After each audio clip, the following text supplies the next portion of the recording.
அலைக்கும் வரஹ்மத்துல்லாஹி வபரகாத்து.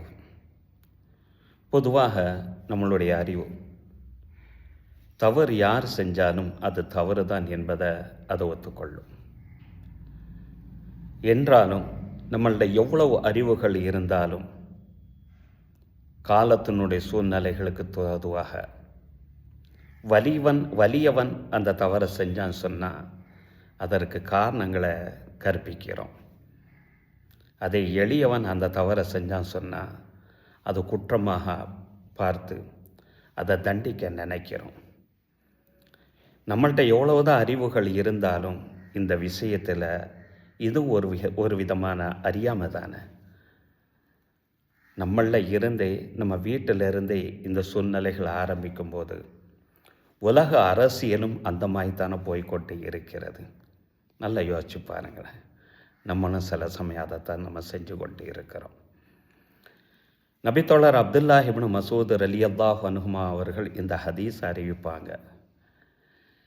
இந்த ஹதீஸு சஹீஹுல் ஜாமியில் பதிவு செய்யப்பட்டிருக்கும். இதே ஹதீஸு சில மாற்றங்களோட நபித்தோழர் அபூ ஹுரைரா ரலியல்லாஹு அவங்க அறிவிப்பாங்க.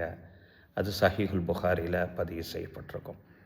என்ன சொன்னாங்கன்னு சொன்னால், இறுதி நாளுக்கு சில நாட்களுக்கு முன்பாகவே என்சிலு ஃபீஹல் ஜஹ்லு, ஒரு மனுஷன் எவ்வளவு தான் அறிவாளிகளாக இருந்தாலும் சில நபர்களுக்கு முன்னால், சில அதிகாரிகளுக்கு முன்னால், சில அதிகாரங்களுக்கு முன்னால், அவர்களுக்கு முன்னால் அறிவீனங்கள் பரவலாக ஆக்கப்பட்டதாக இருக்கும். நான் சொன்னதை இதை அந்த இடத்துல எளியவன் வலியவன் என்ற தராதாரம் பார்க்கக்கூடிய அந்த சூழ்நிலைகள் உருவாகும். ஒயுருஃபாஃபீஹல் இல்மு, அந்த மாதிரி அந்த காலகட்டங்களில் அறிவுபூர்வமாக கல்வி ரீதியாக எது உண்மை எது பொய் என்று வெளிப்படையாக சொல்லப்படாமல் அறிவுகள் உயர்த்தப்பட்டுவிடும். இதனுடைய விளைவுகள் என்னாகும் தெரியுமா? நபி ஸல்லல்லாஹு அலைஹி வஸல்லம் சொல்கிறாங்க, ஒரு அறிவாளி மௌனமாக இருப்பதனுடைய விளைவு, அது மடத்தனமாக அந்த இடத்துல அமைதியாக இருப்பதனுடைய விளைவு என்னாகும் சொன்னால் ஹர்ஜ் அதிகமாக ஆகும் என்றார்கள் நபி ஸல்லல்லாஹு அலைஹி வஸல்லம்.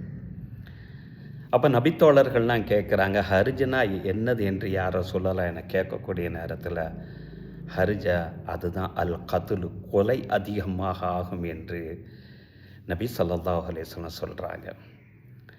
இதை நல்லா யோசித்து பாருங்களேன். தற்காலத்தில் நடக்கக்கூடிய அந்த போரினுடைய நடைமுறைகளுக்கும் மற்ற நபர்கள் அதை பார்த்து அமைதியாக காரணம் கற்பிப்பதற்கும் அடையாளங்கள் உண்டு.